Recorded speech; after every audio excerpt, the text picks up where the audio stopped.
ومولانا محمد وعلى آله وأصحابه أجمعين. أما بعد فأعوذ بالله من الشيطان الرجيم. بسم الله الرحمن الرحيم. سبحان الذي أسرى بعبده ليلا من المسجد الحرام إلى المسجد الأقصى الذي باركنا حوله لنريه من آياتنا إنه هو السميع البصير. صدق الله مولانا العظيم. وقال جل وعلا في شأن حبيبه الكريم مخبرا وآمرا إن الله وملائكته يصلون على النبي يا أيها الذين آمنوا صلوا عليه وسلموا تسليما. اللهم صل على سيدنا ونبينا وحبيبنا وشفيعنا وقرة أعيننا محمد وعلى آله وأصحابه أجمعين. رب اشرح لي صدري ويسر لي أمري واحلل عقدة من لساني يفقهوا قولي. اللهم لا سهل إلا ما جعلته سهلا وأنت تجعل الحزن إذا شئت سهلا. آمين يا رب العالمين. عزیزان گرامی قدر، میرے بزرگوں اور دوستوں، بالخصوص مسجد حضرت کے امام مولانا محمد عبدالرحمن صاحب نظامی، جمیع ذمہ داران اور آج کے اس مقدس محفل میں یہاں پر جمع ہونے والے تمام سامعین، السلام علیکم ورحمۃ اللہ وبرکاتہ. آپ سب جانتے ہیں کہ رجب کی آج 27ویں شب ہے اور امت محمدیہ کے ایک بڑے طبقے کی رائے میجورٹی ہے کہ آج ہی کی رات کو سرکار دو عالم صلی اللہ علیہ وسلم کے غموں کے مداوے کے طور پر اللہ رب العزت نے اپنے حبیب کو وہ کمالات سے نوازا کہ جو نہ کسی انسان کے تصور میں آ سکتے ہیں، نہ کسی انسان کی زبان ان کمالات کو بیان کر سکتی ہے. حد تو یہ ہے کہ یہ جو عجیب و غریب سفر ہوا ہے، اللہ رب العزت نے جب اس کو بیان کیا تو وہ بیان کی لینگویج بھی مبہم رکھی، کھول کر بیان نہیں کیا، بلکہ کچھ چیزیں ہماری عقل پر چھوڑ دیا کہ تمہاری عقل جہاں تک جاتی ہے وہاں تک سوچو، اور پھر اس کے بعد اللہ سبحانہ و تعالیٰ کے پاس آ کر اقرار کرو کہ مالک آپ جو بیان کرنا چاہتے ہیں ہم اس تک نہیں پہنچ سکتے. عزیزان کرام، یہ آپ یقین جانیں کہ بہت بڑی بات ہے کہ اللہ نے ہم کو سرکار دو عالم صلی اللہ علیہ وسلم کی امت میں پیدا کیا. یہ ایسا بڑا شرف ہے کہ اس شرف کو عام لوگوں میں نہیں بلکہ انبیاء تک نے اس شرف کی تمنا اور آرزو کی ہے. اور میں سمجھتا ہوں کہ اگر ان کو نبوت کی ذمہ داری نہ ملی ہوتی اور نبوت کی ذمہ داریاں حائل نہ ہوتی تو وہ ضرور اللہ سے خواہش کرتے کہ پروردگار ہمیں محمد عربی صلی اللہ علیہ وسلم کی براہ راست امت میں پیدا فرمائی، کیونکہ وہ جانتے تھے حضور پاک علیہ الصلوۃ والسلام کا مقام و مرتبہ کیا ہے. بہرحال مختصر میں عرض کروں گا کہ شب معراج یا واقع معراج جو ہے یہ سرکار دو عالم صلی اللہ علیہ وسلم کی جو دعوت کی زندگی ہے اس میں ایک ٹرننگ پوائنٹ، انقلاب والا یہ واقعہ ہے. اور آپ جانتے ہیں کہ سرکار دو عالم صلی اللہ علیہ وسلم کو اللہ نے بے پناہ معجزات عطا فرمائے. سیرت جو لکھتے ہیں علماء ان کا اتفاق ہے کہ حضور کو جتنے معجزات ملے ہیں کائنات میں دوسرے کسی انبیاء کو اتنے معجزات نہیں ملے. حضور چلتے پھرتے تو وہ بھی معجزہ، حضور کی زندگی معجزہ. قرآن میں اللہ نے کسی نبی کی زندگی کی قسم نہیں کھائی سوائے حبیب کبریا علیہ الصلوۃ والسلام کے. اللہ فرماتے ہیں لعمرک انہم لفی سکرتہم یعمہون، اے محبوب آپ کے اس روئے زمین پر گزارے ہوئے لمحے لمحے کی قسم یہ لوگ اپنی موج مستیوں میں اور اپنی کوتاہیوں میں یہ لوگ سرگرداں ہیں. حضور کی قسم کھائی. معجزات بہت ملے لیکن قرآن مجید میں 3 معجزات کو بطور خاص ذکر کیا گیا. باقی سب معجزات آپ کو احادیث میں ملیں گے، لیکن 3 معجزات ایسے ہیں کہ جس کا ذکر آپ کو ڈائریکٹ قرآن پاک میں ملے گا. اس میں پہلا ذکر ہے خود قرآن کا. قرآن یہ حضور کا معجزہ. سرکار دو عالم صلی اللہ علیہ وسلم جب کفار مکہ آئے پوچھنے لگے بھئی کیا چاہتے ہیں آپ؟ حضور نے کہا کہ ایمان لا لو. بولے نہیں ہو سکتا. تو حضور بولے یہ ایک سورہ ہے، یہ ایک آیت ہے، اس کے برابر کوئی آیت لا لو، میں اپنی دعوت سے 10 بردار ہو رہا ہوں، تم جو کہو گے میں مانوں گا. اور اس زمانے میں کہ سورما اہل زبان تھے لیکن نہیں لا سکے. قرآن کے وہ جو اعلیٰ منزل قرآن کی اس کو نہیں پہنچ سکے، عاجز آ گئے. دوسرا معجزہ جو سرکار دو عالم صلی اللہ علیہ وسلم کا قرآن مجید میں ذکر ہوا، 27ویں پارے میں ہی ہے، چاند کے 2 ٹکڑے ہونے کا ذکر. اللہ فرماتے ہیں اقتربت الساعۃ وانشق القمر، قیامت قریب آ گئی اور چاند 2 ٹکڑے ہو گیا. اس کا ذکر آپ کو قرآن میں ملے گا. اور تیسرا جس معجزے کا ذکر آپ کو قرآن میں ملے گا وہ آج کا ہمارا موضوع ہے، سرکار دو عالم صلی اللہ علیہ وسلم کا معجزہ معراج. معراج عزیزان گرامی، بنیادی باتیں میں عرض کر دوں کہ 2 طرح کے سفر سرکار کو اس رات میں عطا فرمائے گئے. ایک زمینی سفر عطا فرمایا گیا جس کا اسٹارٹ پوائنٹ تھا مسجد حرام، جس کا اینڈ پوائنٹ تھا مسجد اقصی، بیت المقدس جو فلسطین میں ہے. دوسرا سفر، اور یہ جو زمینی سفر ہوا اس کو کہتے ہیں اسراء. کیا کہتے ہیں؟ اسراء. اور اس کا ذکر آپ کو ملے گا 15ویں پارے کی پہلی آیت میں. امام صاحب نے جو عشاء کی نماز میں تلاوت کی، پہلے 15ویں پارے کی پہلی آیت جس کو میں نے بھی تلاوت کا شرف حاصل کیا، سبحان الذی اسریٰ بعبدہ لیلا، یہ پوری آیت. اس سفر کا دوسرا مرحلہ ہے کہ جہاں پر اللہ نے اپنے حبیب کو زمین سے لے کر آسمانوں کی بلندیوں تک، لامکان کی وسعتوں تک، اور بالآخر اللہ نے جہاں تک چاہا وہاں تک یہ سفر طے کرایا. اس کا نام رکھا گیا معراج. معراج کہتے ہیں عروج کے مقام کو، بلند ہونے کے مقام کو، اونچا ہونے کی جگہ کو. اور اس کا ذکر آپ کو ملے گا سورہ والنجم میں، جس کی قرات ابھی امام صاحب نے جلسے کے آغاز میں. تو یہ بنیادی باتیں یاد رکھیں کہ ایک سورہ اسراء ہے جس میں اللہ نے بیت الحرام سے لے کر، مسجد حرام سے لے کر مسجد اقصی تک کے سفر کو ذکر کیا.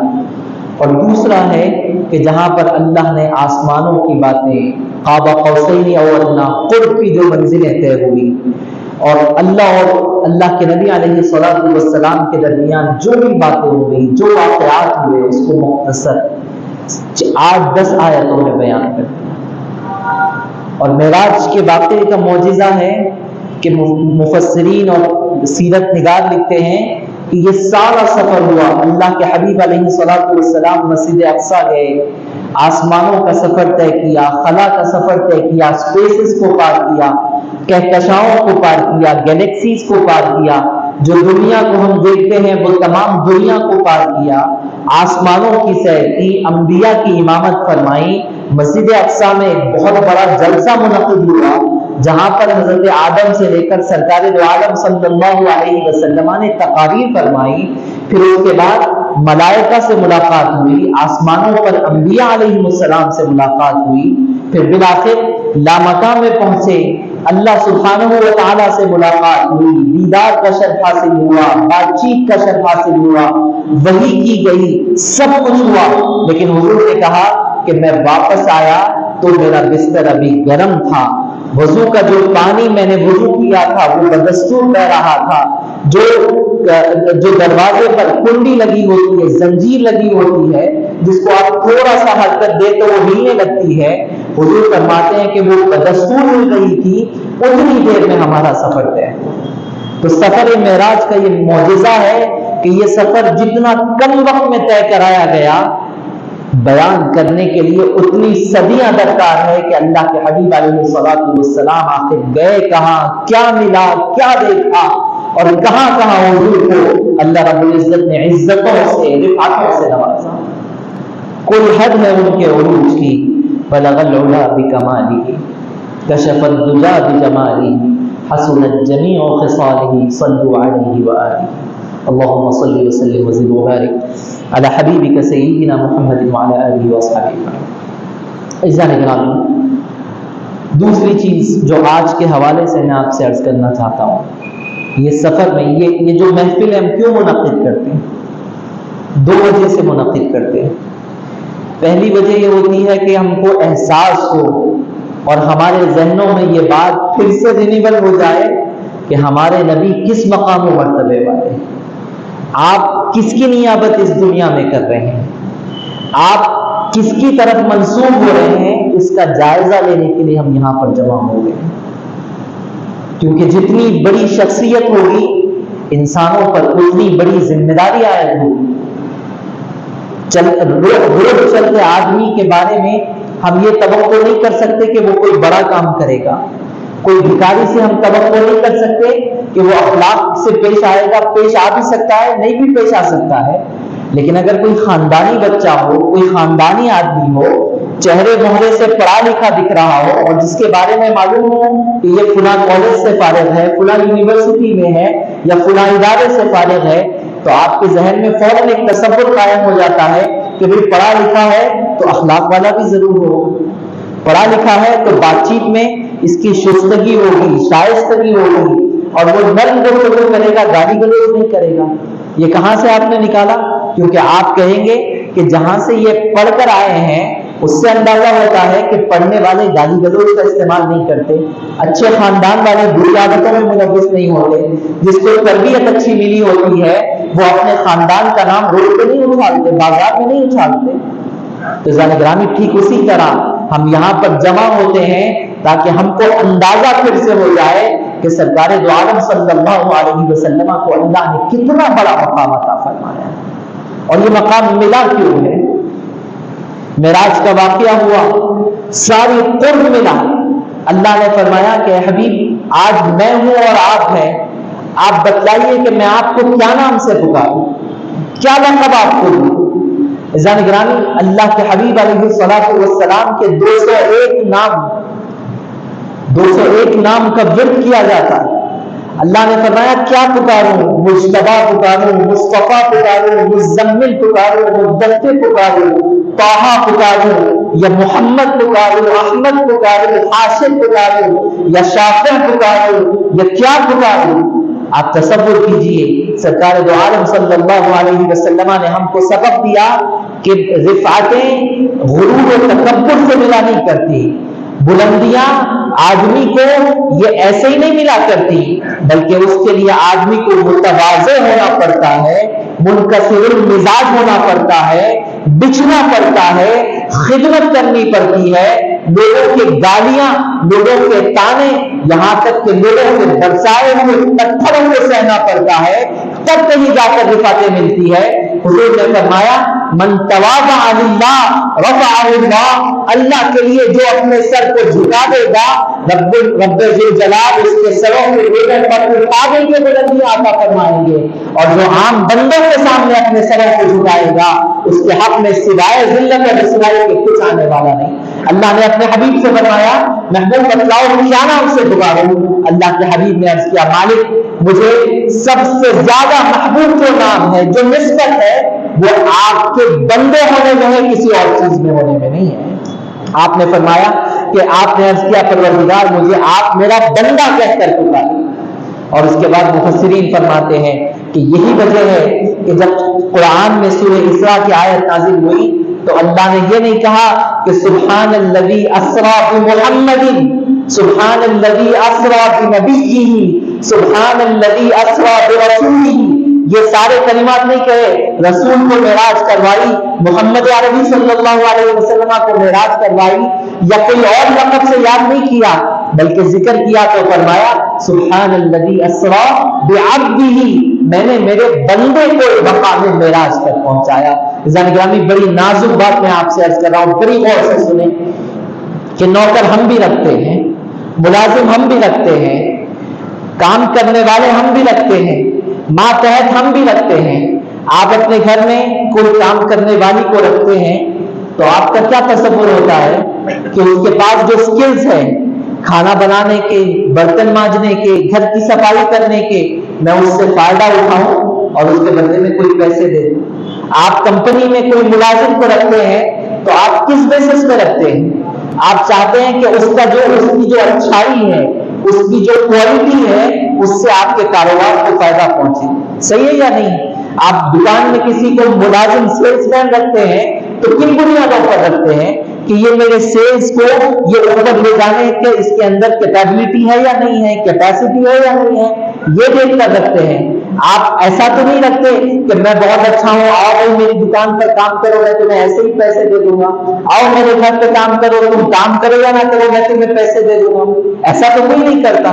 ہمارے پاس سب کے پاس یہ کرائٹیریا ہے کہ کوئی بندہ کوئی آدمی قابل ہوگا تو اس کی قابلیت کے بیس پر ہم اس کو اپنے کام کے لیے رکھیں گے، اور قابلیت نہیں ہوگی تو نہیں رکھیں گے، اس سے فائدہ اٹھانے کے لیے رکھیں گے، ہم اپنا فائدہ اس کو دینے کے لیے نہیں رکھیں گے۔ یہ عام انسانوں کا طریقہ ہے کہ وہ جب انسانوں کو ملازمت پر رکھتے ہیں تو وہ چاہتے ہیں کہ وہ اس بندے کا، اس آدمی کا، اس انسان کی جو اچھائیاں ہیں وہ اس کو مل جائے۔ اور یہی چیز جب اللہ کی طرف منسوخ ہو جاتی ہے، اور اگر اللہ کا کوئی غلام، اللہ کا کوئی ملازم اور صحیح معنوں میں اللہ کا کوئی بندہ ہو جاتا ہے تو آپ تصور کریں کہ بندہ اللہ کو کوئی فائدہ نہیں پہنچا سکتا۔ بندے کی یہ حیثیت نہیں ہے کہ میں میری اسکل سے، میں میری بندگی سے اللہ کی شان میں کوئی اضافہ کر دوں یا کوئی کمی کر دوں، ایسا کچھ ہونے والا نہیں، بلکہ بندگی سے فائدہ کس کو ہونے والا ہے؟ اللہ کو نہیں، بلکہ خود بندے کو ہونے والا ہے۔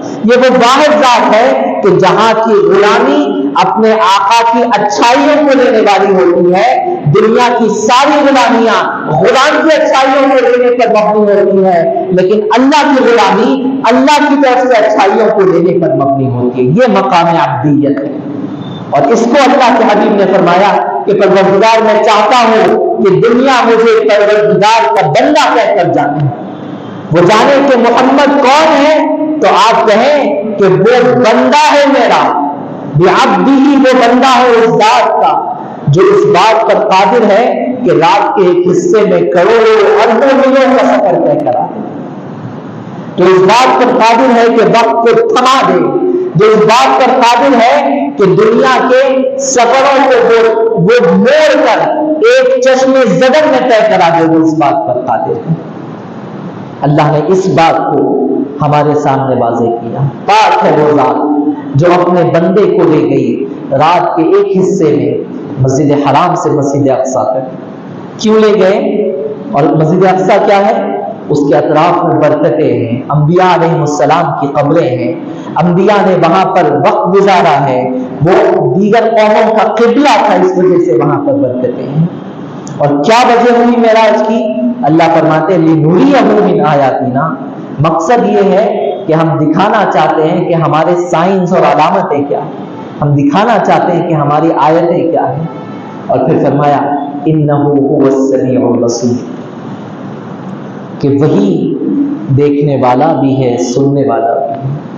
عزیزان گرامی قدر، سرکار دو عالم صلی اللہ علیہ وسلم معراج کا اگر بیک گراؤنڈ آپ کو معلوم تو طائف میں حضور کو جو بے اکرامی لوگوں نے حضور کی حضور کی شان میں جو بے عزتی کی، اور حضور کی شان میں جو گستاخیاں کی گئی، اور بعض نوجوان حضور کے پیچھے لگا دیے گئے۔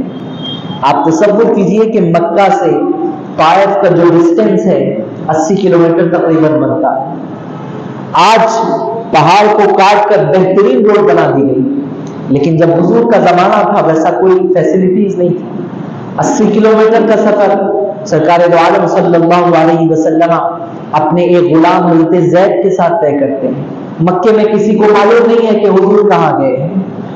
وہ حضور پہنچے، پیغام پہنچایا، وہ لوگوں نے اتنی بے اکرامی کی حضور کی، اتنی گستاخی کی کہ حضور کو بیٹھنے بھی نہ دیا، اور حضور کو کہا کہ فوراً آپ ہمارے شہر سے چلے جائیں۔ اور صرف کہنے پہ اکتفا نہیں کیا، ان کے پیچھے اوباش نوجوانوں کو، بےہودہ نوجوانوں کو لگا دیا۔ اور آپ کو معلوم ہے کہ حضور کو کتنی تکالیف برداشت کرنی پڑی، لیکن میں آپ کو جو سنانا چاہتا ہوں کہ حضور نے دونوں ہاتھ اٹھا کر ایک معروضہ اللہ کے سامنے پیش کی۔ یہ معراج کا ما حاصل ہے، یہ معراج کے واقعے سے لینے والی چیز ہے کہ ہم کیا لیں معراج سے. واقعی معراج سے ہم کیا حاصل کریں؟ معراج سے آپ اللہ کی بندگی، تواضع، اللہ کے سامنے جھکنا، اللہ کے سامنے اپنے آپ کو بچھاتے کیسا ہے وہ سیکھیں. حضور نے فرمایا، حضور نے عرض کیا جب وہ سارا معاملہ ہو گیا، قوم نے حضور کو قبول نہیں کیا، تو حضور نے اپنے دونوں ہاتھوں کو اٹھا کر دعا کی، اللہم انی اشکو الیک ضعف قوتی. پروردگار میں میری طاقت کی کمزوری کی شکایت آپ سے کرتا ہوں، وقلت حیلتی، اسباب کی کمی کا شکوہ آپ سے کرتا ہوں، وہوانی علی الناس، اور لوگوں پر میں کتنا ہلکا ہو چکا ہوں اور لوگ مجھ پر کتنی جسارت کر رہے ہیں، اس کا شکوہ بھی میں آپ سے کرتا ہوں، مجھے لوگوں سے کوئی لینا دینا نہیں. اس کے بعد فرمایا کہ اِلَّمْ تَكُنْ أَنْتَ أَرْحَمُ الرَّاحِمِينَ، پروردگار آپ سب رحم فرمانے والوں میں سب سے بہترین رحم فرمانے والے ہیں.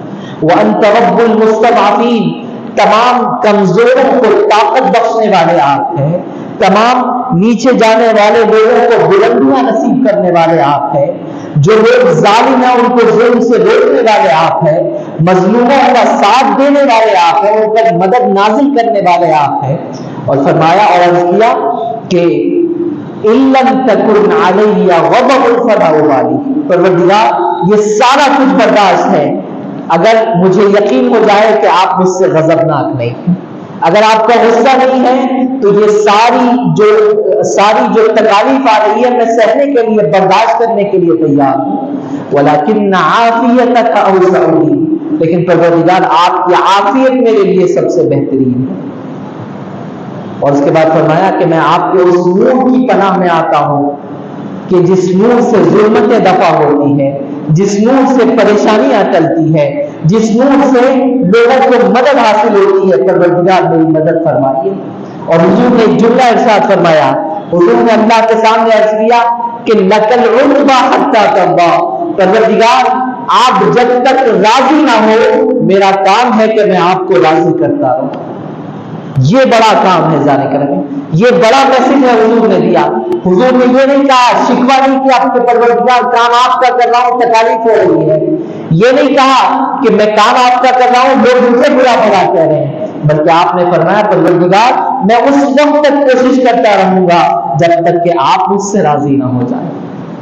اور جب یہ ہوا ایسا نگرانی تو اللہ نے کیا کیا؟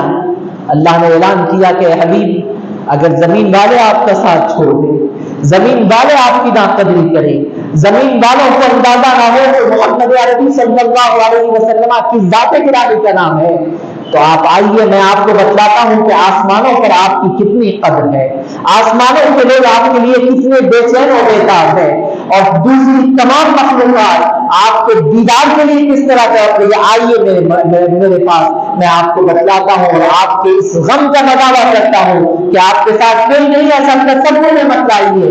کہ کیوں؟ کیونکہ جو اللہ کے لیے گھر سے نکلتا ہے تمام دنیا اس کی مخالف ہو جائے، ساری دنیا اس کا ساتھ چھوڑ دے، لیکن اللہ کی دوسری مخلوق اور خود اللہ کی مدد اس بندے کا ساتھ نہیں چھوڑتی. چنانچہ واقعہ معراج ہوا، اللہ کے حبیب علیہ الصلوۃ والسلام کو سفر کرایا گیا، جبرائیل امین حاضر ہوئے، غلام کی سواری لائی گئی، اللہ کے حبیب علیہ الصلوۃ والسلام کو ادب کے ساتھ جگایا گیا، آپ کے قلب اطہر کو جسم سے نکال کر دھویا گیا. اور علامہ قسطلانی رحمۃ اللہ علیہ لکھتے ہیں شرح مواہب لدنیہ میں کہ حضرت جبرائیل نے جب حضور کے قلب انور کو حضور کے جسم اطہر سے نکالا تو انہوں نے دیکھ کر کہا کہ سبحان اللہ، حضور کے دل میں دو آنکھیں ہیں جو دیکھ سکتی ہے اور ایک زبان ہے جو اللہ کا ذکر کرتی رہتی ہے. اللہ اکبر، یہ ہمارے حبیب، یہ ہمارے اور آپ کے آقا صلی اللہ علیہ وسلم. ذرا گرامی یہ مرحلہ ہوا، براق پر حضور کو بیٹھنے کا جب موقع آیا تو وہ غلام اللہ کے حبیب علیہ الصلوۃ والسلام کو دیکھ کر مچل گیا، ایکسائٹڈ ہو گیا. حضرت جبرائیل نے اس کو ہاتھ لگایا اور کہا کہ براق تجھے شرم نہیں آتی، تجھے حیا نہیں آتی؟ کائنات کا سب سے افضل ترین آدمی تجھ پر آج سوار ہونے والا ہے اور تو ان کے ساتھ شوق کا مظاہرہ کر رہا ہے، تو ان کے سامنے جسارت کر رہا ہے. عزیزان گرامی، اس جانور کو یہ سننا تھا کہ وہ شرط کے مارے پانی پانی ہو گیا۔ علماء لکھتے ہیں کہ یہ جو حضرت جبرائیل براق کو کہا، وہ ایک مار بھی سکتے تھے، جانور ہے، جانور قابو میں نہیں آتا تو ہم کیا کرتے ہیں؟ چابک لگاتے ہیں، لکڑی سے مارتے ہیں، اس کو غصے میں آتے ہیں۔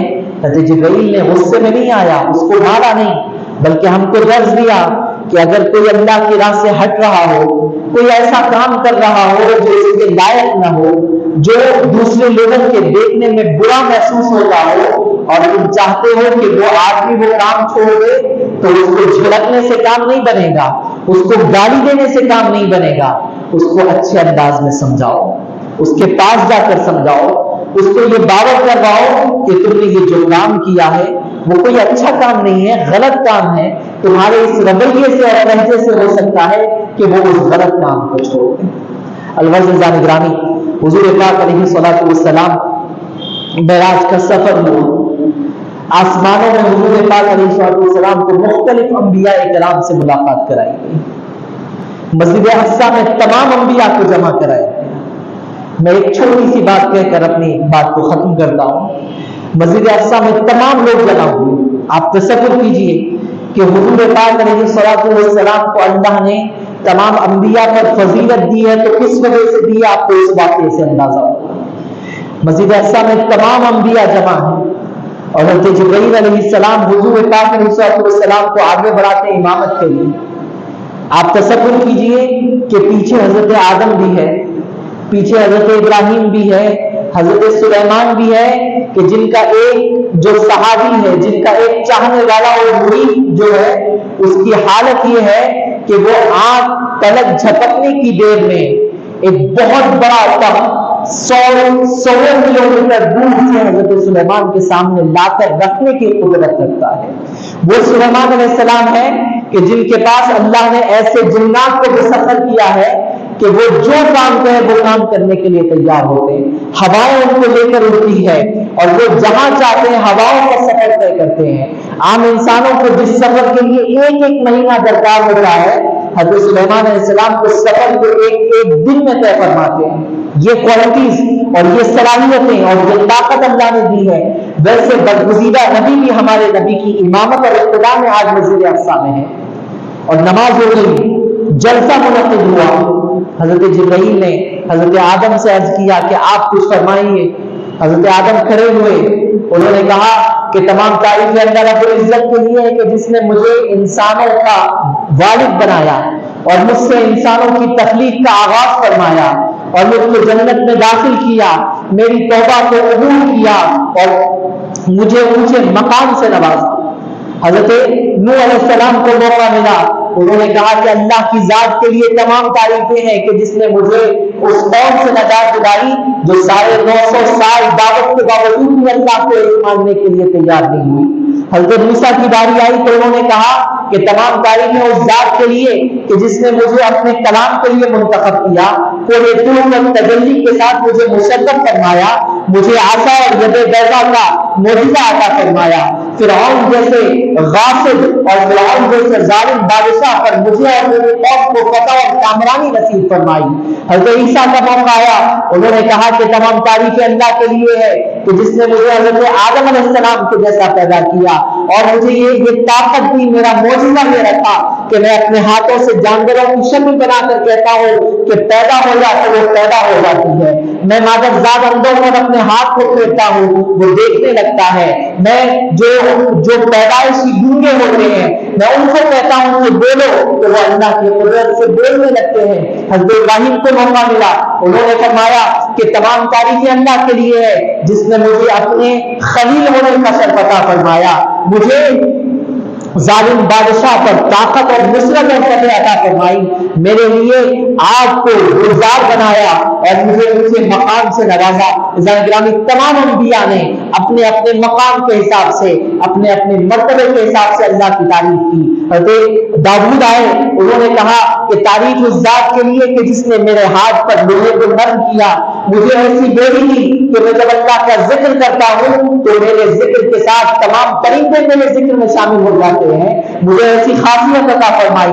آپ کے صاحبزادے لخت جگر حضرت سلیمان کی باری آئی، انہوں نے کہا کہ تعریف اس ذات کے لیے جس نے ہواؤں کو میرے تصرف میں رکھا، جس نے مجھے یہ طاقت دی کہ تمام جنات اور تمام مخلوقات میرے ماتحت اور تصرف میں ہے، میں جو چاہتا ہوں انسانوں سے کام لیتا ہوں۔ عزیزان گرامی، یہ تمام تعریفیں ہوئی اور آخر میں آپ کے اور ہمارے آقا سیدنا محمد رسول اللہ صلی اللہ علیہ وسلم سے عرض کیا گیا کہ آپ اپنے رب کی تعریف کیجیے، تو روایت میں آتا ہے کہ حضور جلوہ افروز ہوئے اور حضور نے فرمایا کہ کلکم اثنوا علی ربہم، کہ آپ تمام نے اپنے رب کی اپنے اپنے بساط کے مطابق تعریف کی ہے، وَأَنَا مُثْنٍ عَلَىٰ رَبِّي، اب آپ کی تعریف ہو چکی، اب ایک حبیب اللہ کی تعریف کر رہا ہے، اب سنیے اللہ کی تعریف کیسے بیان ہوتی ہے۔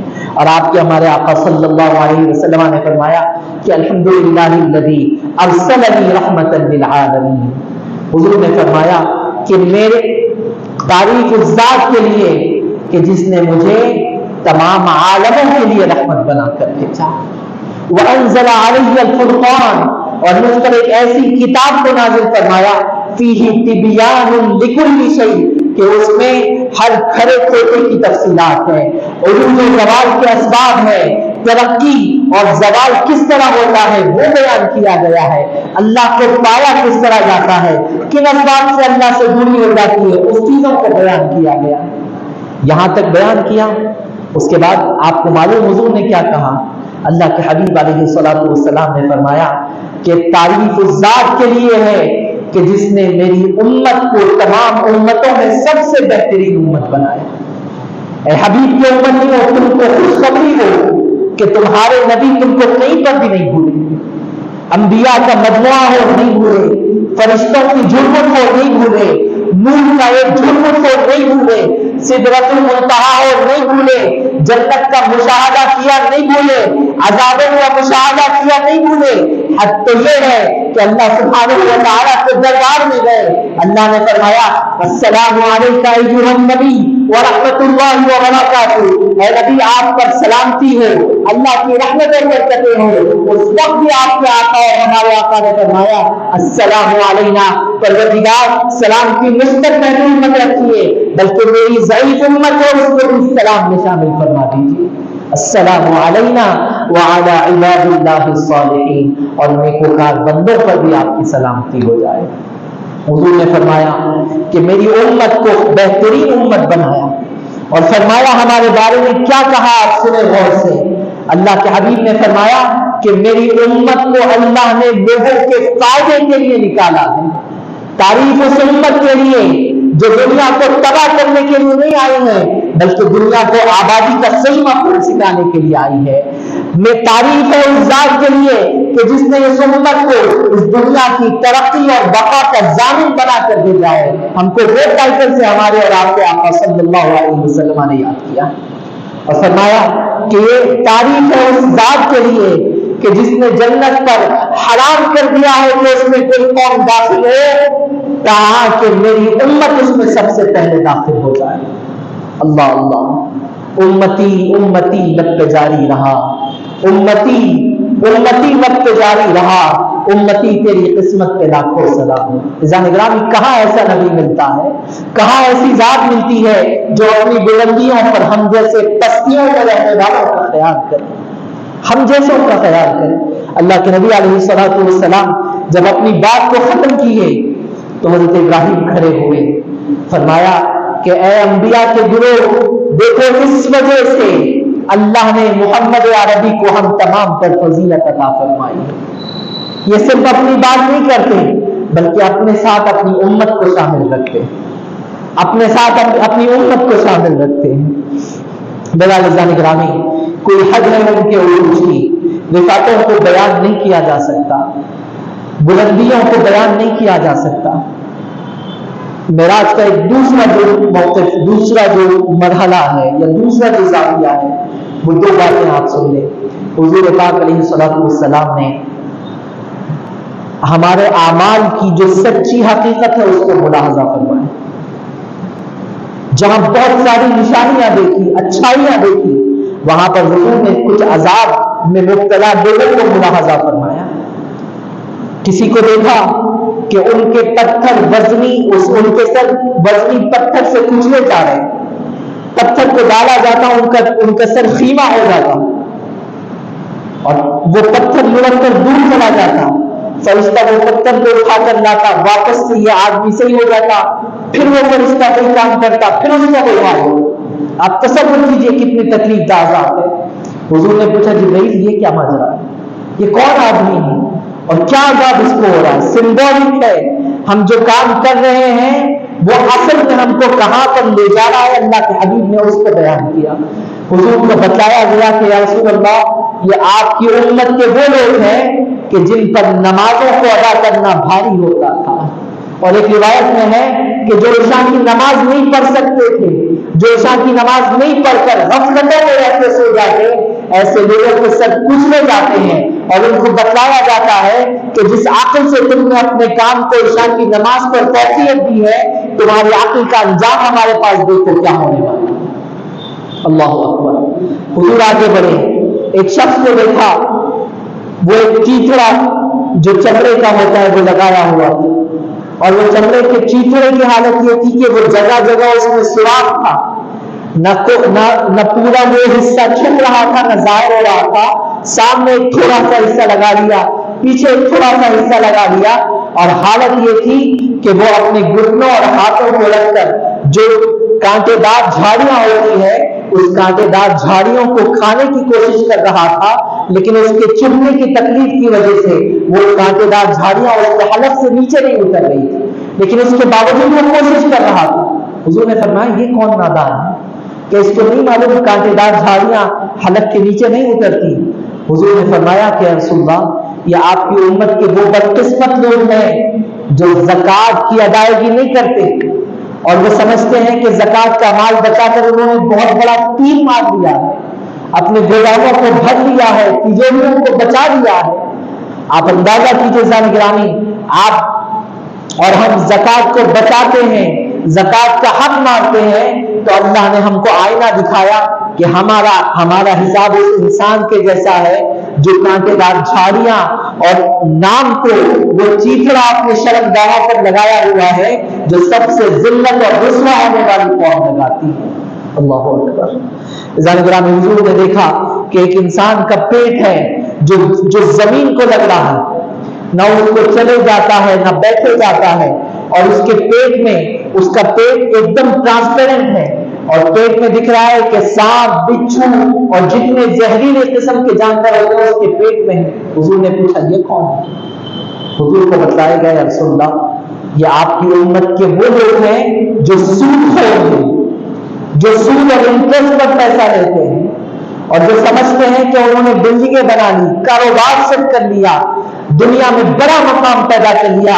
عزیزان گرامی، آپ اپنے آپ کو دیکھ لیں، اگر اللہ نہ کرے اگر ہم اس مقام پر ہیں تو اللہ کے اس عذاب کے لیے تیار ہو جائیں. اگر ہماری رقم سود سے آتی ہے، ہم اگر حرام کاری میں مبتلا ہوتے ہیں، حرام کے ساتھ ہمارا اگر سرمایہ جمع ہوتا ہے تو ہمارا یہ کام ہونے والا.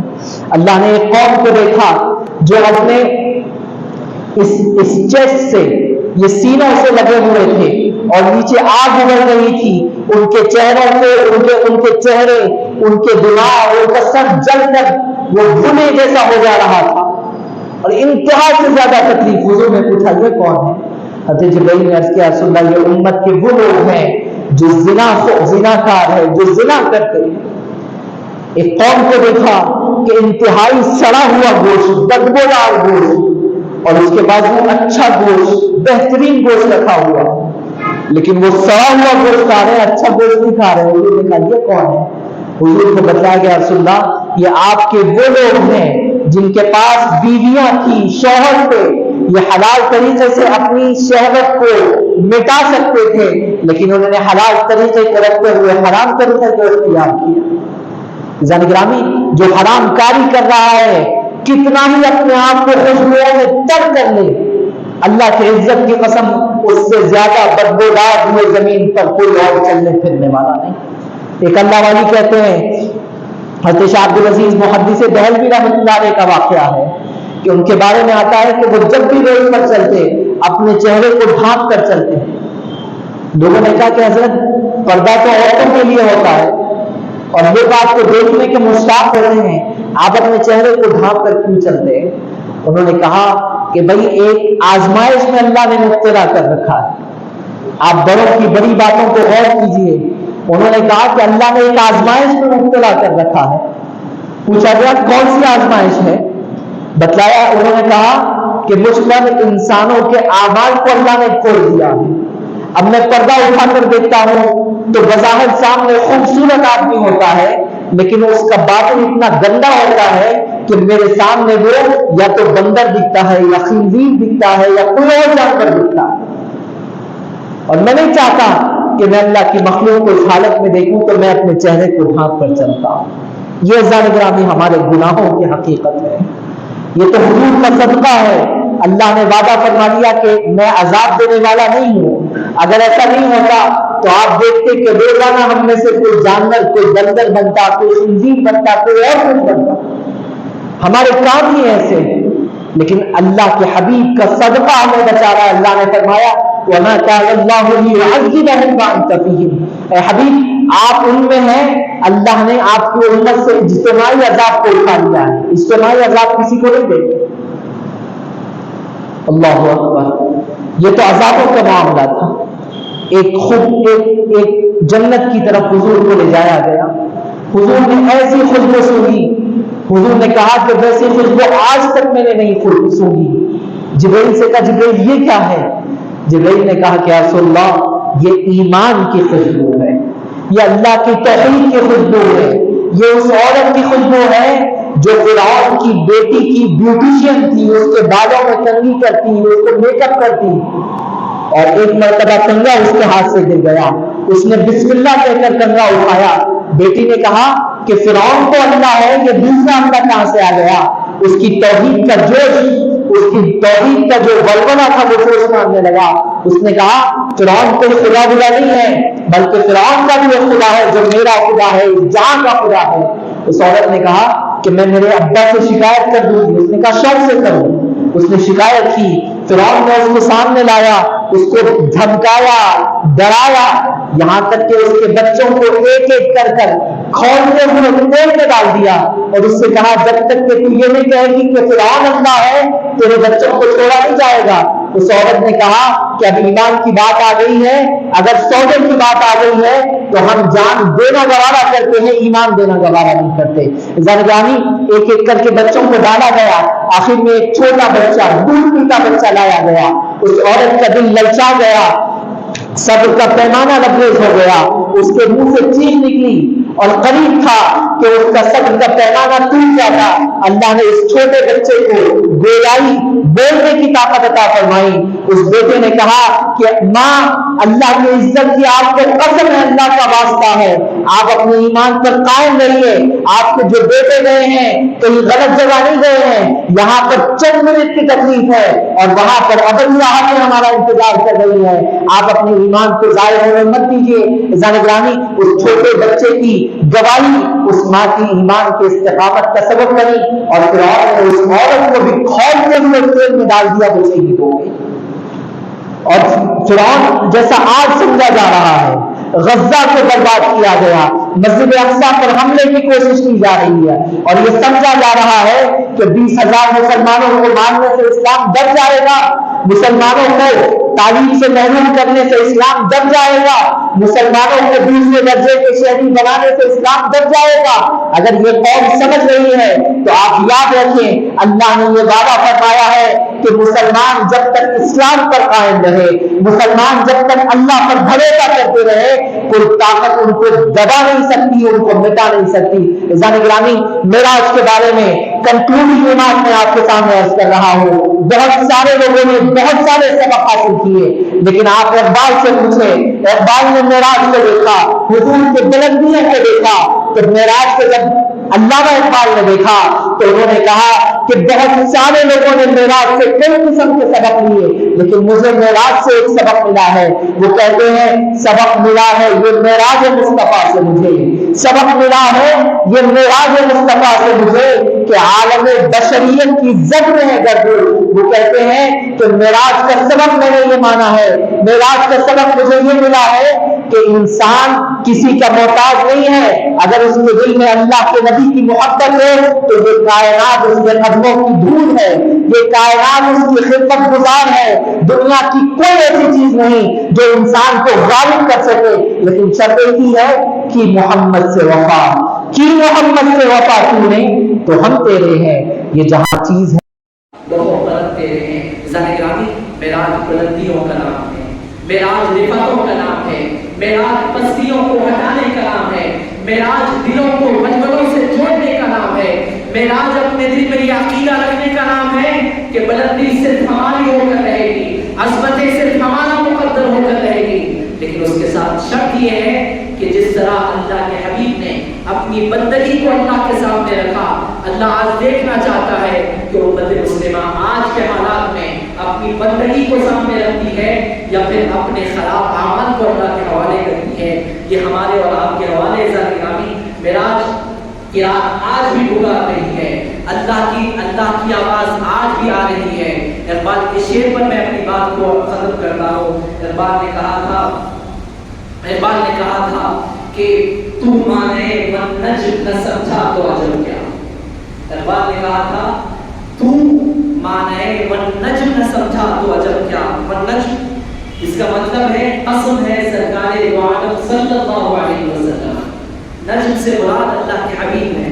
وہ فرماتے ہیں کہ تو مانے من نجم نہ سمجھا تو عجب کیا ہے تیرا من کو جزر ابھی چاند کا محتاج، کہ جس طرح سمندر میں طوفان اس وقت تک نہیں آ سکتا جب تک کہ سمندر کا رابطہ چاند سے نہ ہو جائے، اے امت مسلمہ تیری زندگی میں بھی انقلاب اس وقت تک نہیں آ سکتا جب تک کہ تو اپنے آپ کو سرکار دو عالم صلی اللہ علیہ وسلم کے قدموں میں نہ ڈال دے، ان کی سنتوں پر عمل پیرا نہ ہو جائے اور اپنے آپ کو تمام بدعات سے، تمام برائیوں سے اور تمام غلط کاموں سے اپنے آپ کو نہ نکال دے۔ اللہ کی رفعت اور اللہ کی نصرت ہمارے ساتھ نہیں آ سکتی۔ اللہ سبحانہ و تعالیٰ سے دعا ہے کہ پروردگار جس طرح اس رات کو ہمارے آقا صلی اللہ علیہ وسلم کو رفعتوں سے آپ نے نوازا، مسجد اقصی کو آپ نے سرکار دو عالم صلی اللہ علیہ وسلم کی امامت کا مقام بنایا، پروردگار ہماری ذلتوں کو بھی اس رات کے صدقے میں دور فرما دیجیے، پروردگار ہماری جہالت کو دور فرما دیجیے، پروردگار ہمیں اپنے گناہوں سے تائب ہو کر ایک اچھی اور عبدیت کی زندگی پھر سے شروع کرنے کی توفیق نصیب فرمائیے۔ پروردگار اس رات کو مولا ہمارے لیے رمضان کی تیاری کی رات بنا دیجیے، پروردگار اس رات کو مولا ہمارے دلوں میں انقلاب پیدا فرما دیجیے، پروردگار یہ رات آپ کی تسبیح بیان کرنے والی رات ہے، آپ کی کبریائی بیان کرنے والی رات ہے، پروردگار آپ کی سچی عبدیت ہم کو نصیب فرمائیے۔ سرکار دو عالم صلی اللہ علیہ وسلم نے جن عذاب کے مشاہدات کیے ہیں، پروردگار وہ تمام عذاب سے ہم سب کی حفاظت فرمائے، پروردگار جن مشاہدات کو حضور پاک علیہ الصلوۃ والسلام نے جنت کے حوالے سے ملاحظہ فرمایا ہے، رب ذوالجلال آپ کی ذات سے کوئی چیز بعید نہیں، پروردگار ہم کو ان چیزوں کا اور ان مقامات کا مستحق بنا دیجیے، حضور کی شفاعت ہم سب کو نصیب فرما دیجیے، سرکار دو عالم صلی اللہ علیہ وسلم کے ہاتھوں سے جام کوثر پینا نصیب فرما دیجیے، ہمارا خاتمہ ایمان پر فرمائیے، پروردگار ایمان پر استقامت نصیب فرمائیے، پروردگار ظالموں سے مولا نبرد آزما ہونے کے ہم سب کو طاقت نصیب فرمائیے، مولا حالات کا مولا ایمان کے ساتھ مقابلہ کرنے کی توفیق نصیب فرمائیے، مولا ہمارے صفوں میں اتحاد پیدا فرمائیے، ہمارے صفوں میں اتحاد پیدا فرمائیے، مولا صفوں میں اتحاد پیدا فرمائیے، مولا لا الہ الا اللہ محمد رسول اللہ کی بنیاد پر مولا امت کو ایک پلیٹ فارم پر جمع فرما دیجیے، پروردگار آج کی رات مولا فلسطین میں مولا مسجد اقصی کی حفاظت فرمائیے، غزہ کے مسلمانوں کی حفاظت فرمائیے، اپنے ملک کے لیے لڑنے والے مجاہدین کی مدد فرمائیے، مولا قاسموں کو مولا تہس نہس فرمائیے، مولا ظالموں کو ان کے مقام تک پہنچائیے، ان کو عبرت کا سامان بنائیے، ہم سب کو مسجد اقصی میں 2 رکعت نماز پڑھنے کی توفیق نصیب فرمائیے، آمین یا رب العالمین۔ آمین یا رب العالمین بجاہ حبیبک سید المرسلین وصلی اللہ تعالی وسلم علی خیر خلقہ سیدنا محمد وعلی آلہ واصحابہ اجمعین والحمد للہ